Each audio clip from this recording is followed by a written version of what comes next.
Estamos siguiendo la lectura del libro Las dos repúblicas o Roma o los Estados Unidos. Estamos en el capítulo 24 y la sexta parte, que lleva por título La Nueva República. Nos habíamos quedado en el número 5. Porque el proyecto de ley implica que el magistrado civil es un juez competente de verdades religiosas o que pueda emplear la religión como motor de la política civil. La primera es una pretensión arrogante, falseada por las opiniones contradictorias de los gobernantes de todas las épocas y a lo largo del mundo. El segundo, una perversión impía de los medios de salvación. Número 6. Porque el establecimiento propuesto por el proyecto de ley no es requisito por el apoyo de la religión cristiana.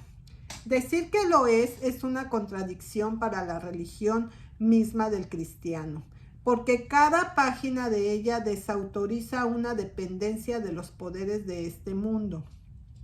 Es una contradicción de hecho, porque se sabe que esta religión existió y floreció, no solo sin el apoyo de las leyes humanas, pero a pesar de toda oposición de ellos, y no solo durante el periodo de ayuda milagrosa, sino mucho tiempo después de haber sido dejada a su propia evidencia y el cuidado ordinario de la providencia. No, es una contradicción de términos, porque una religión no inventada por la política humana debe haber existido previamente y haber sido apoyada antes de que fuera establecida por la política humana. Es, además, para debilitar en aquellos que profesan esta religión una piadosa confianza en su innata excelencia y mecenazgo de su autor, y fomentar en aquellos que todavía lo rechazan una sospecha de que sus amigos son demasiado conscientes de sus falacias para confiar en sus propios méritos. Número 7. Porque la experiencia atestigua que los establecimientos eclesiásticos, en lugar de mantener la pureza y la eficacia de la religión, han tenido una operación contraria. Durante casi 15 siglos se ha establecido legalmente el cristianismo sometido a juicio. ¿Cuáles han sido sus frutos? Más o menos en todos los lugares, orgullo e indolencia en el clero, ignorancia y servilismo en los laicos, tanto en superstición, fanatismo y persecución. Pregunte a los maestros del cristianismo por las edades en las que apareció en su mayor resplandor. Los de cada secta apuntan a las edades anteriores a su incorporación a la póliza civil. Proponer una restauración de este primitivo estado en el que sus maestros dependían de las recompensas voluntarias de sus rebaños, muchos de ellos predicen su caída. ¿De qué lado debería su testimonio tener mayor peso? Pero cuando es a favor o cuando es en contra de su interés. Número 8. Dado que el establecimiento en cuestión no es necesario para el apoyo del gobierno civil, si se instara como necesario para el apoyo del gobierno civil, solo como un medio de apoyo a la religión, y no sea necesario para este último propósito, no puede ser necesario para el primero. Si la religión no está al alcance del gobierno civil, ¿cómo puede ser necesario su establecimiento legal para un gobierno civil? ¿Qué influencia, de hecho, han tenido los establecimientos eclesiásticos en sociedad? En algunos casos se ha visto que erigen una tiranía sobre las ruinas de la autoridad civil. En muchos casos se han visto sostenidos los tronos de la tiranía política. En ningún caso han sido vistos como los guardianes de las libertades del pueblo. Gobernantes que deseaban subvertir la libertad pública que pudieran haber encontrado en el clero establecido como auxiliares convenientes. Un gobierno justo, instituido para asegurar y perpetuar, no lo necesita. Un gobierno así recibirá el mejor apoyo protegiendo a cada ciudadano en el disfrute de su religión con la misma mano, igual que protege su persona y su propiedad. Por ningún motivo invadir el derecho igualitario de cualquier secta, ni sufrir ninguna secta para invadir los de otro, porque el establecimiento propuesto se aparta de esa generosa política que, ofreciendo asilo a los perseguidos y oprimidos de cada nación y religión, prometió un brillo a nuestro país y una adhesión al número de sus ciudadanos. ¿Qué marca melancólica es la factura de degeneración repentina? En lugar de ofrecer asilo a los perseguidos, en sí mismo una señal de persecución, se degrada de igual rango de ciudadanos todos aquellos cuyas opiniones en religión no se inclinan hacia aquellos de la autoridad legislativa. Tan distante como puede ser en su forma actual de la Inquisición, se diferencia de ella solo en grado. El uno es el primer paso, el otro es el último en la carrera de la intolerancia. El magnánimo de los que padecen este cruel flagelo en regiones extranjeras deben ver el proyecto de ley como una baliza en nuestra costa, advirtiéndole que busque algún otro refugio, donde la libertad y la filantropía en su debida extensión pueda ofrecer un reposo más seguro de sus problemas, porque tendrá la misma tendencia a desterrar a nuestros ciudadanos. Los atractivos que presentan otras situaciones cada día adelgazan su número. Superar un nuevo motivo de emigración revocando la libertad que ahora disfrutan sería la misma especie de locura que ha deshonrado y despoblado reinos florecientes, porque destruirá esa moderación y armonía de la tolerancia de nuestras leyes para entrometerse con la religión que ha producido entre sus varias sectas. Torrentes de sangre se han derramado en el viejo mundo en consecuencia de los vanos intentos del brazo secular de extinguir la discordia, proscribiendo todas las diferencias de opinión religiosa. El tiempo reveló el verdadero remedio.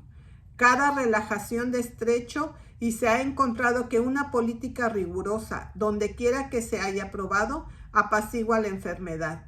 El teatro americano ha exhibido pruebas de que iguales y libertad completa, si no la erradica por completo, destruye suficientemente su influencia maligna sobre la salud y la prosperidad del Estado. Si con los efectos saludables de este sistema ante nuestros propios ojos comenzamos a contraer los límites de la libertad religiosa, no conocemos ningún nombre que reproche demasiado severamente nuestra locura.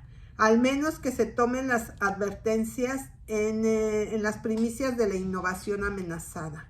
La misma apariencia de Bill ha transformado esa paciencia, amor y caridad cristianos que últimamente prevalecieron mutuamente en animosidades y celos, que puede no ser apaciguado. ¿Qué travesuras no deben temerse si este enemigo de la tranquilidad pública está armado con la fuerza de la ley? Porque la política del proyecto de ley es adversa y la difusión de la luz del cristianismo. El primer deseo de quienes disfrutan de este precioso regalo debería ser para que puedan ser impartidos a toda la raza de la humanidad. Comparar el número de los que aún lo han recibido con el número todavía permaneciendo bajo el dominio de las religiones falsas. ¿Y cuán pequeño es el anterior?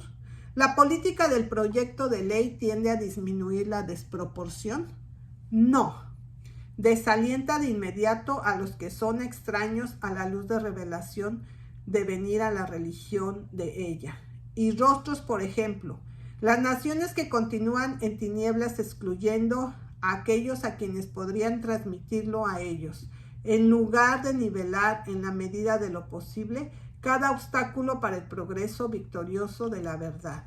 El proyecto de ley con una timidez innoble y no cristiana, la circunscribiría con un muro de defensa contra las intrusiones del error. Porque los intentos de hacer cumplir mediante sanciones legales actos detestables para gran parte de los ciudadanos tienden a debilitar las leyes en general y para aflojar las ataduras de la sociedad. Si es difícil ejecutar alguna ley que generalmente no se considera necesaria o saludable, ¿cuál debe ser el caso en el que se considere inválida o peligrosa? ¿Y cuál puede ser el efecto de un ejemplo tan llamativo de impotencia en el gobierno en su autoridad general? Porque una medida de tan singular magnitud y delicadeza no debería ser impuesta sin la prueba más clara de que lo exige la mayoría de ciudadanos. Y todavía no se ha propuesto ningún método satisfactorio mediante el cual la voz de la mayoría, en este caso, pueda ser determinada o su influencia asegurada. De hecho, se solicita a la gente de los respectivos condados manifestar su opinión respecto a la adopción del proyecto de ley al próximo periodo de sesiones de la Asamblea, pero la representación debe ser igual ante la voz de los representantes o de los condados, será la misma que la del pueblo. Nuestra esperanza es que ninguno de los primeros lo hará, después de la debida consideración, abrazar el peligroso principio del proyecto de ley. Si el evento nos decepciona, aún nos dejará en plena confianza que una apelación justa a este último revertirá la sentencia contra nuestras libertades.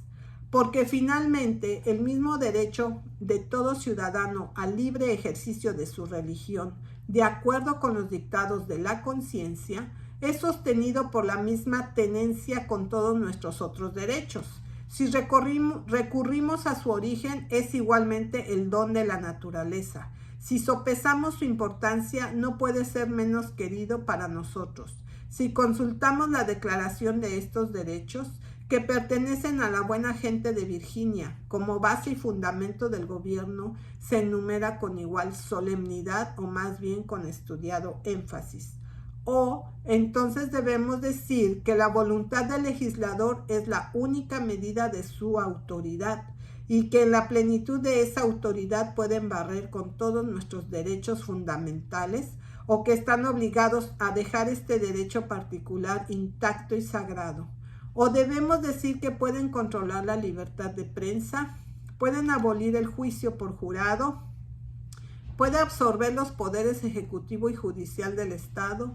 Es más, para que nos despojen de nuestro derecho de sufragio y erijan ellos mismos en una asamblea independiente y hereditaria, o debemos decir que no tienen autoridad para convertir en ley el proyecto de ley en consideración. Nosotros los suscriptores decimos que la Asamblea General de esta mancomunidad no tiene tal autoridad y para que ningún esfuerzo sea omitido por nuestra parte contra tan peligrosa usurpación, nos oponemos a esta protesta, orando fervientemente, ya que estamos comprometidos con el deber para que el Supremo Legislador del Universo, iluminando a aquellos para quienes es dirigido, puedan por un lado, desviar sus consejos de todo acto que afrentaría su santa prerrogativa o violaría la confianza encomendada a ellos.